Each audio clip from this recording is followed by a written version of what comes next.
everybody, and you're very welcome back to Cooking at Home with Fiona here in association with Longford County Library Services. And today at Cloughan Farm and Cuckoo School we're going to make a delicious Spanish tortilla, or basically it's like an egg omelette, only it's not, for myself personally, I'm not terribly fond of omelettes, but I love the tortilla because it doesn't have that eggy taste. A tortilla is very versatile for either brunch, lunch, supper. The next day it's delicious even in a wedge, cold, brought to work for a picnic. And there's so many different, you can have vegetarian, you can have so many different options. You can play around with leftovers or whatever. So today we're going to do bacon, cheese and potato tortilla. So we'll get started. So here I have an onion. I'm going to use a red onion. Now you could use a white onion. So I'm going to use a red onion. So just basically to prepare your onion, just top and tail it. Now there's several different theories in preparing an onion to stop you from crying, but I don't know. I think they are theories and that's it. So we just remove the outer coat off our onion. And then basically what we want to do is we want to go down through the root. So we're going to cut that in half, like so. And then on the flat part down against your board, and just cut in about 3/4 way, just there. You see where the knife is stopped, 3/4 way. And again, do that 2 times, just like that. And then you just go down like that, the point of your knife, and again just 3/4 way. So the reason we're leaving this part intact is because it holds it together. Because if I cut through, came this way and this way, whole, it'd all fall apart. So then you see we just dice up our onion, comes out in nice dices. So that's basically it. And then the last piece, just turn it over, just like that. So nice dices. And then we pop our onion in here. So basically what we're going to do for the tortilla is we have some diced onion and I have some potato here cubed up, just in cubes like that. It's important not to have it too big because then it'll take longer to cook. So we're just going to strain off the water off the pan.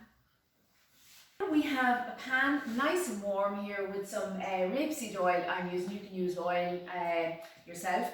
So we have our onions prepared and our potatoes. So we're going to add them into a nice warm pan, and it is important to make sure your pan is nice and warm. So our onions and our potatoes. Okay, so basically we just give them a little bit of stir about in the oil, and I'm just going to turn down my heat a little bit. And what I'm going to do now for the next 15 minutes is I will let them cook away gently, and I'll put a lid on them, because if I didn't put the lid on, the moisture would evaporate and then it would leave my pan drier. So I want to keep in the moisture there as well. So that's why I use the lid, and it will stop my pan and the ingredients in my pan from sticking and catching and burning and browning. So we don't really want that. So we just let that down there on a gentle heat. So next thing I'm going to prepare is the garlic. So there's several different ways to prepare garlic, and you can leave it in or leave it out as well, whichever you prefer. So I love garlic, so you know you can use 1 clove, 2 cloves, 3 cloves. I'm going to use 3 cloves of garlic. So basically just with the back of your knife, just kind of press the garlic gently, just like that, just to loosen up your skin, and just top and tail again. So we'll just put and then we just remove the skin of our garlic. So that's 1. So with the back of our knife again, just press down gently but firmly, and we just crush up our garlic just like that, gently but firmly. Okay, and then just gather your garlics together and just dice it up, just like so. So we just roughly dice that up, just like so.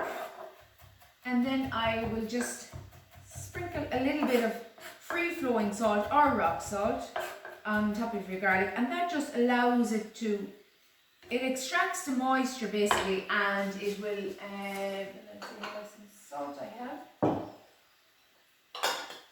some little bit of free-flowing salt. So it'll basically extract the moisture and it'll leave it easier to make a paste of your garlic. So when you make a paste of your garlic, it gives it more flavour. Whereas I've put it in like that, I would get the flavour of garlic, but it wouldn't be as intense as it is going to be when I paste it. So now what I do is whip my knife again, just along with the tip. So I come along and I crush it down like that. See the way I'm making a paste of it? So I have our garlic pasted up. See the way it's in a nice paste there? That's that done. So the next thing we're going to do is some herbs. Now, whatever herbs you have, basically, if I have parsley, coriander, chives I'm using today, some thyme, and some marjoram, oregano, and this is just basically what I have, you know, in the garden at the moment.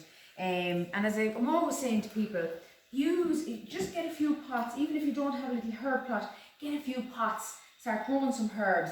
They're valuable, absolutely valuable, and the flavour, you just won't, when the herbs that you buy in the greengrocer supermarket, don't even come near your own fresh herbs. But actually what we're going to do now is we're just going to pop over here to our pan, and we're just going to check, it every so often. See the nice moisture we have in there in the pan that time? So we'll just give it a stir.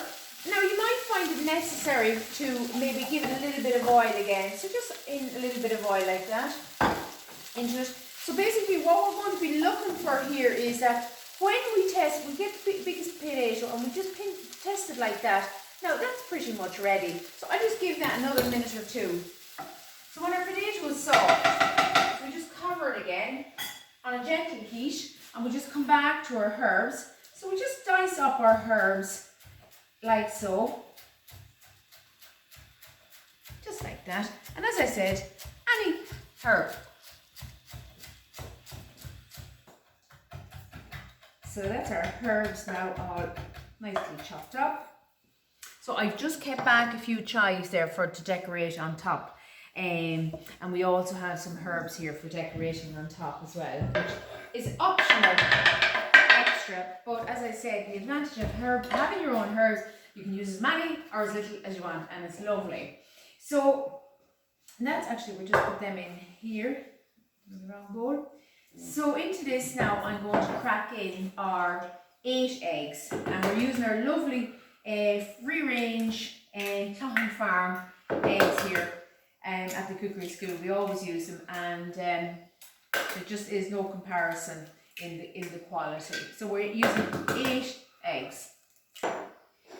Now we're going to add in to our potato and onion. Here is our garlic and some cumin. Now you can use whatever spice you like. I'm using cumin here, and just about a teaspoon or so, as much or as little as you want, and a few chili flakes, about a quarter of a teaspoon, half a teaspoon, and again up to yourself. So just give that a little stir, and we let that cook for about a minute or so. We're just letting the spices cook through. And in this one, I'm using some bacon lardons. This is just 2 or 3 streaky, or back bacon actually. It's our own bacon. We use our own pork here and bacon. And I just diced them up into lardons, fried them off on the pan. But again, you could use, if you boiled bacon, pork, anything, chicken, anything, it'll take anything at all. So add that in and just give it a stir about, just like that. Okay. I'm going to lightly whip up our eggs, our lovely free range eggs, and just so you kind of break up the egg white in it basically. So into that I'm going to crumble some feta cheese here. Now you could of course just use all cheddar cheese, or blue cheese would be lovely in there. So just crumble it in roughly into your mixture. So there's so many different cheeses you could use. So just roughly like that, and just give it a little mix around.